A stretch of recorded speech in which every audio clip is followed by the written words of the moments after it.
CHAMPS are live online batches for all the 3 subjects are about to start. Do check the information in the description below. Feeling unprepared for exams? Nothing to worry about. Just download the Vidushi Commerce Classes app where you can find all our courses with full syllabus coverage for all the 3 subjects.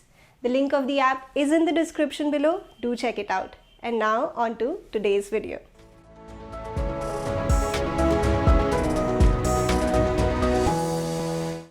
Champs, I hope you all are doing great. तो इस video में मैं आपके लिए लेकर आई हूँ एक ऐसा कॉम्प्रिहेंसिव क्वेश्चन जिसमें आपके इशू ऑफ डिबेंचर्स चैप्टर से रिलेटेड सभी कॉन्सेप्ट्स हो जाएंगे revise. So this is going to be a really important question for you. इस एक ही क्वेश्चन में हम बात कर लेंगे issue of debentures for consideration other than cash, issue of debentures as collateral security, issue of debentures to normal public with terms of redemption, interest on debentures, writing of key entries, everything we're going to discuss in this one question. तो चलिए start करते हैं. Okay, so on 1st April 2020, Anshika Limited purchased assets of 4,30,000 and took over liabilities of 90,000 of Greg Limited. तो आपको पता है कि हम यहाँ पे अंशिका लिमिटेड हैं, वैसे भी अंशिका लिमिटेड की बुक्स में एंट्रीज पास करनी है. हमने एसेट्स लिए हैं, लाइबिलिटीज ली हैं ग्रेग लिमिटेड की at an agreed value of 3,80,000. So this is the purchase consideration. It issued to the vendor 10% debentures of ₹100 each at 5% discount, redeemable at par after 5 years in full satisfaction of the purchase price. On the same date, the company issued 5,011% debentures of ₹100 each as collateral security to a bank who had advanced a loan of ₹4,50,000 to it for a period of 3 years. तो यहाँ पे collateral के तौर पे हमने debentures issue किए, bank को दिए, and also issued 5,012% debentures of ₹100 each at par, redeemable after 3 years at 5% premium. So देखिए, ध्यान दीजिए, यहाँ पे हमने डिबेंचर्स इशू किए हैं टू वेंडर क्योंकि हमने उनसे एसेट्स और लाइबिलिटीज ली हैं. यहाँ पे हमने डिबेंचर्स इशू किए to bank as collateral security, और यहाँ पे हमने डिबेंचर्स इशू किए टू नॉर्मल पब्लिक, और यहाँ पे आपको रिडेम्पशन के बारे में भी कुछ बताया हुआ है, राइट. इसके बाद the interest on debentures is paid half yearly on 30th September and 31st March every year. The company had ₹1,20,000 in its securities premium reserve account at the end of the year. Ignore interest on bank loan. Okay, so एक बार ध्यान से देखिए, अगर वो आपको बता रहे हैं कि SPR में इतना बैलेंस है, कैन यू गेस कि वो क्या हिंट करने की कोशिश कर रहे हैं? यस, वो हिंट ये कर रहे हैं कि आपको डिस्काउंट या loss on issue of debentures की राइटिंग ऑफ एंट्री भी पास करनी है, because you know that for writing off discount और loss on issue of debentures SPR को हम फर्स्ट प्रेफरेंस देते हैं as per section 52 subsection 2 of the companies act. Second preference हम कैपिटल रिजर्व को देते हैं, एंड देन अगर इसमें से कुछ भी नहीं होता तो SPL में. So what is the writing off entry? SPR account debit, capital reserve account debit, statement of profit and loss account debit to loss और discount on issue of debentures. So यहाँ से वो हिंट कर रहे हैं कि आपने राइटिंग ऑफ एंट्री भी पास करनी है. ओके, चलो अब एक बार फ्लो ऑफ द क्वेश्चन समझते हैं कि इसमें हमें करना क्या है. सो of course we have to pass the journal entries and for the year ended 31st March 21, यानी एक साल की हमें यहाँ पे बातें करनी है. So 1st April को एक बार हमारे माइंड में पिक्चर क्लियर होनी चाहिए. हमने वेंडर से एसेट्स लिए, लाइबिलिटीज ली हैं और उनको बदले में डिबेंचर्स दिए. नॉर्मली इसकी हमें 2 एंट्रीज पास करनी होती है, अभी करके बताऊंगी. 2 entries for this. On the same date हमने डिबेंचर्स इशू किया एज कोलेटरल सिक्योरिटी. इसकी भी नॉर्मल 2 एंट्रीज पास होती है, bank account debit to bank loan और debenture suspense to percentage debentures. 2 entries इसकी हो गई. जो हमने पब्लिक को डिबेंचर्स इशू किए हैं उसकी भी बेसिक 2 एंट्रीज होती है अगर सारे पैसे एक साथ ही मिल रहे हैं. तो यहाँ पे कुछ अलग अलग तो लिखा नहीं, तो सारे पैसे एक साथ ही मिल रहे होंगे. Bank account debit to debenture application and allotment वाली एंट्रीज जो होती है, 2 एंट्रीज यहाँ पर हो गई. देन फिर हम 1st April 2020 की बातें यहाँ पे हो गई. देन इंटरेस्ट जो देना है डिबेंचर्स पे वो 30th September को देना है. तो 30th September पहले हम इंटरेस्ट को ड्यू करेंगे और फिर हम इंटरेस्ट को पे कर देंगे. तो 2 एंट्रीज हमारी यहाँ पे हो जाएंगी. फिर नेक्स्ट इंटरेस्ट हमें पे करना है 31st March को. सो 31st March which is the end of the year, यहाँ पे भी पहले हम इंटरेस्ट ड्यू कर देंगे, फिर पे कर देंगे, 2 एंट्रीज उसकी हो जाएंगी। और फिर ध्यान दीजिएगा इंटरेस्ट ऑन डिबेंचर्स को हमें फिर एंड में ट्रांसफर करना होता है SPL में एज अ फाइनेंस कॉस्ट। सब मैं आपको एक्सप्लेन करूंगी, एक बार सिर्फ समझ लीजिए फ्लो ऑफ द क्वेश्चन। इसकी एक एंट्री हो जाएगी और एंड में हम पास करेंगे अपनी writing off entry. Writing off what? Discount या loss on issue of debentures. तो राइटिंग ऑफ एंट्री हो जाएगी एक। चलिए अब हम एंट्रीज पास करेंगे। सबसे पहले 1 अप्रैल 2020 को हम एसेट्स और लाइबिलिटीज खरीद रहे हैं ग्रेग लिमिटेड से। So let us pass the entry for that. Sundry assets, sundry मतलब mixed assets, we don't know specifically which ones, 4,30,000 debit, of course asset आ रहे तो डेबिट होगा। To sundry liabilities, sundry liabilities credit of course. Then यहाँ पर हम Greg limited को अपना क्रेडिटर बनाएंगे। तो ग्रेग लिमिटेड से हम ये एसेट्स और लाइबिलिटीज ले रहे हैं। सो वी हैव टू पे ग्रेग लिमिटेड 3,80,000। अब आपको पता है अगर इस एंट्री में डेबिट पे बैलेंसिंग फिगर होती है तो हम गुडविल लेते हैं, क्रेडिट पे होती है तो कैपिटल रिजर्व। सो यहाँ पर there will be goodwill as the balancing figure. This is 40,000। Actually होता क्या है, जैसे हमने 4,30,000 के एसेट्स लिए हैं और 90,000 की लाइबिलिटीज ली हैं, तो वैसे हमें उनको पे करना चाहिए देखा जाए तो 3,40,000, बट हम उन्हें 3,80,000 पे कर रहे हैं। क्यों एक्स्ट्रा पे कर रहे हैं? गुडविल के लिए पे कर रहे होंगे, ये इसका लॉजिक होता है। फिर आप नरेशन लिखेंगे और 1 अप्रैल को ही सेम डेट पर ही हम उन्हें इशू कर रहे हैं डिबेंचर्स जो कि डिस्काउंट पर है। सो यहाँ पर Greg limited debit, discount on issue of debentures account debit to, ये जो डिबेंचर्स हैं ये 10% वाले डिबेंचर्स हैं, टू 10% डिबेंचर्स अकाउंट। अब आपको पता है इन क्वेश्चंस में हमें फॉर्मूला यूज करना होता है to calculate the number of debentures that we are issuing. So 3,80,000 की हम पेमेंट करेंगे डिबेंचर्स की फॉर्म में divided by issue price per debenture, that will give you the number of debentures. So 100 is the face value, 5% का discounted है तो 95 is the issue price per debenture. So we are going to issue 4,000 debentures. ये आप छोटी सी working में show करेंगे नीचे। सो 4,000 debentures पर यहाँ पर 5 रुपीज का तो हो गया discount, so this is 20,000 and 4,000 पर 100 is the face value, this is 4 lakh, right? ये आपको समझ में आ गया। अब देखते हैं on the same date company issue कर रही है कुछ डिबेंचर्स एज कोलेटरल सिक्योरिटी और ये 11% वाले डिबेंचर्स हैं और हमने लोन लिया है 4,50,000 का। तो सबसे पहले तो हम लोन के लिए एंट्री पास कर देंगे। We know the 2 basic entries we pass when we issue debentures as collateral security. So हमने बैंक से लोन लिया, bank account debit to bank loan, हमारे बैंक में पैसे आ रहे हैं तो यहाँ पे डेबिट हो गया और ये लाइबिलिटी है। 4,50,000 का हमने लोन लिया है एंड फॉर दैट हमने डिबेंचर्स इशू किए हैं as additional security, as collateral security. यहाँ पर देखिए तो ऑब्वियसली डिबेंचर्स की वैल्यू और लोन के अमाउंट में डिफरेंस हो सकता है, होता ही है। सो 5,000 इंटू 100, ये हमारा हो गया debenture suspense account debit to percentage debentures. अब यहाँ पे डिबेंचर सस्पेंस अकाउंट क्यों ओपन होता है? ये एक टेम्पररी अकाउंट है। यहाँ पे अनलाइक जब हम पब्लिक को डिबेंचर्स इशू करते हैं तो हमारे पास पैसे आते हैं, because debenture is like taking a loan from people. But जब हम यहाँ पे बैंक के पास अपने डिबेंचर्स रख रहे हैं एज एडिशनल सिक्योरिटी तो हमारे पास उसके बदले पैसे नहीं आ रहे। For issuing these debentures we are not getting money, तो हम यहाँ पे बैंक अकाउंट को तो डेबिट कर नहीं सकते like we usually do bank account debit to debenture application and allotment. तो अब क्या डेबिट करें कुछ समझ नहीं आ रहा, so we'll open like a temporary account.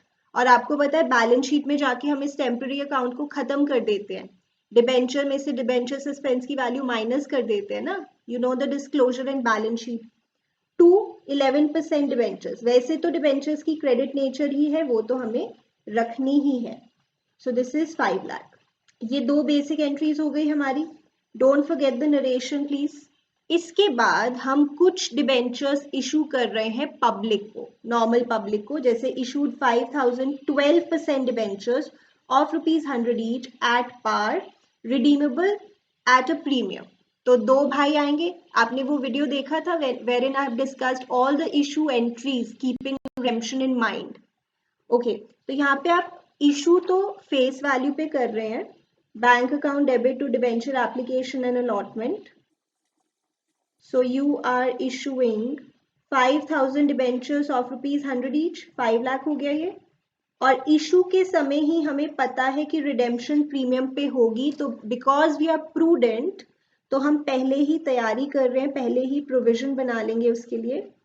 So this is debenture application and allotment account debit, ऊपर से ये वैल्यू आएगी.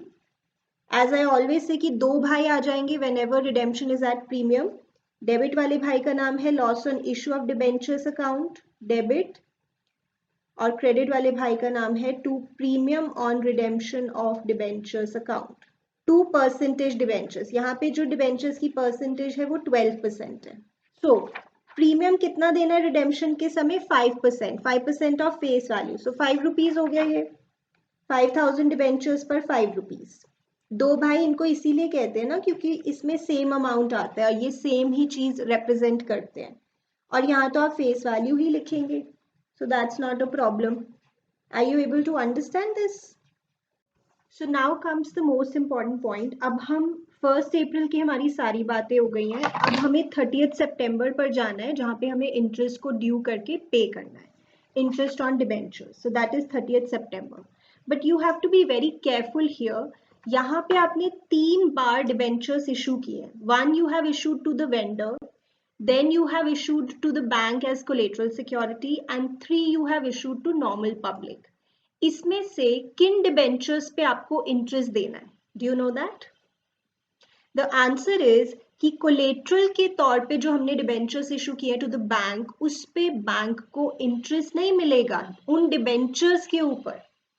बैंक को उन डिबेंचर्स के ऊपर कोई राइट नहीं होता जब तक हम अपना लोन ठीक से रीपे कर रहे हैं. It's very important for you to understand this. ये आपकी बुक में भी लिखा है. You should read it once here also. देखिए, these debentures do not carry any right till the time loan is being repaid along with the interest. ये तो loan का इंटरेस्ट है, डिबेंचर्स के ऊपर हमें इंटरेस्ट नहीं देना है बैंक को. यानी जो हमने वेंडर को डिबेंचर्स दिए हैं और जो पब्लिक को इशू किए हैं, यस, उस पे हमें इंटरेस्ट देना है. वेंडर को तो हमने डिबेंचर्स इशू किया है, भाई पैसों की जगह हम उन्हें डिबेंचर्स दे रहे हैं और उनको हम उस पे इंटरेस्ट भी देंगे, और जो नॉर्मल पब्लिक को इशू किया है उस पे तो ऑब्वियसली देंगे, राइट. अब यहाँ पे आप केयरफुल हो जाइए for the calculation of interest. तो हमने वेंडर को इशू किए थे 4,000 डिबेंचर्स, याद है ना आपको? 4,000 की फेस वैल्यू ये हो गई 100. हमेशा इंटरेस्ट फेस वैल्यू के ऊपर दिया जाता है.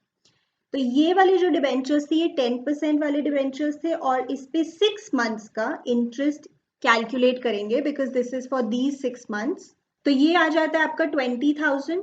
और जो हमने पब्लिक को डिबेंचर्स इशू किए हैं विच इज 5,000, उनकी फेस वैल्यू है into 100, और यहाँ पे जो रेट ऑफ इंटरेस्ट है दैट इज 12% फॉर 6 मंथ्स, ये आता है हमारा 30,000. तो टोटल इंटरेस्ट जो हमें देना है that is 50,000, right.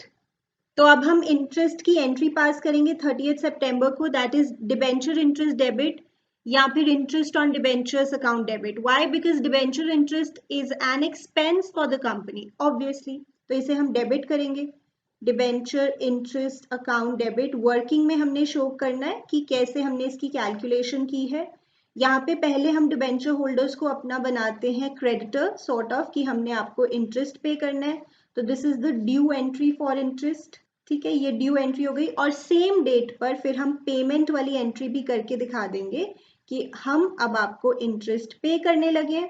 So debenture holder account debit to bank, ये हम पेमेंट कर रहे हैं इंटरेस्ट की, राइट बच्चे. नाउ सिमिलर एंट्रीज हम पास करेंगे 31 मार्च को भी. 31 मार्च को भी हमें इंटरेस्ट देना है वही 6 मंथ्स के लिए. सो सिमिलर क्या, सेम एंट्रीज ही पास होंगी. These two we have to repeat these entries. Debenture interest account debit to debenture holder, हम उन्हें अपना क्रेडिटर बना रहे हैं sort of. Again same for 50,000 and then we are paying them the interest. on the very same date, debenture holder to bank.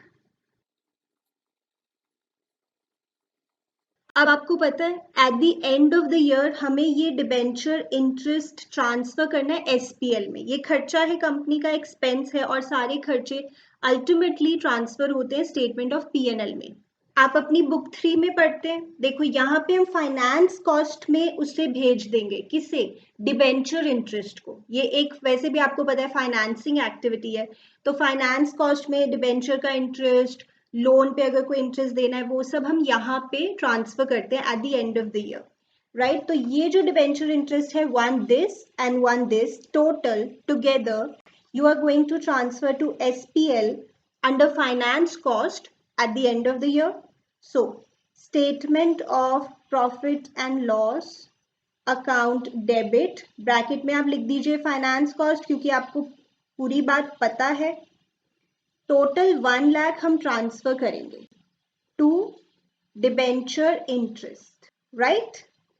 और अब last में आपको पता है कि इस क्वेश्चन में हमारा loss on issue of debentures भी आया था और इसे हमें राइट ऑफ करना होता है at the end of the year. और उन्होंने हिंट भी दिया था इस क्वेश्चन में कि आप राइट ऑफ करो, because they were telling SPR का बैलेंस, जो सिक्योरिटीज प्रीमियम रिजर्व होता है ना, उस वैल्यू को हम यूज कर सकते हैं to cover up this loss, या अगर discount on issue of debentures होता है तो वो भी.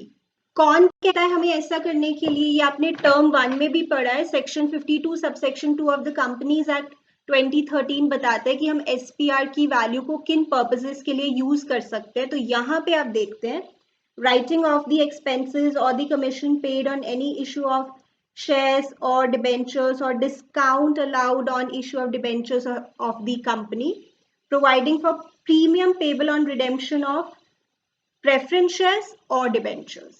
यानी कि हम एसपीआर को यूज कर सकते हैं for writing of loss on issue of debentures in this question. और हमारे पास बैलेंस है 1,20,000 का, ठीक है, और हमें राइट ऑफ तो 25,000 ही करना है. तो सारा राइट ऑफ हो सकता है, पॉसिबल है. नहीं तो फर्स्ट प्रेफरेंस हम एसपीआर को देते हैं, सेकेंड कैपिटल रिजर्व, और थर्ड अगर कुछ नहीं है तो सारा फिर हम स्टेटमेंट ऑफ पीएनएल में भेज देते हैं.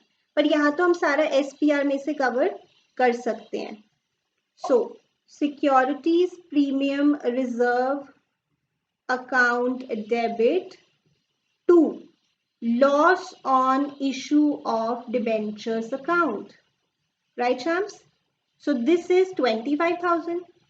That's it, that is it. तो ये हमारा पूरा क्वेश्चन हो गया कंप्लीट. इसमें आपने सभी कॉन्सेप्ट्स रिवाइज कर लिए. It is a comprehensive question, ये आपकी टीएस गरेवाल से ही है. So I hope this video helped you because it was a comprehensive question. और भी जो टॉपिक्स आपको डिफिकल्ट लगते हैं आप मुझे कमेंट सेक्शन में बताइए. I will definitely bring a video related to that. चलिए अब मिलते हैं नेक्स्ट वीडियो में.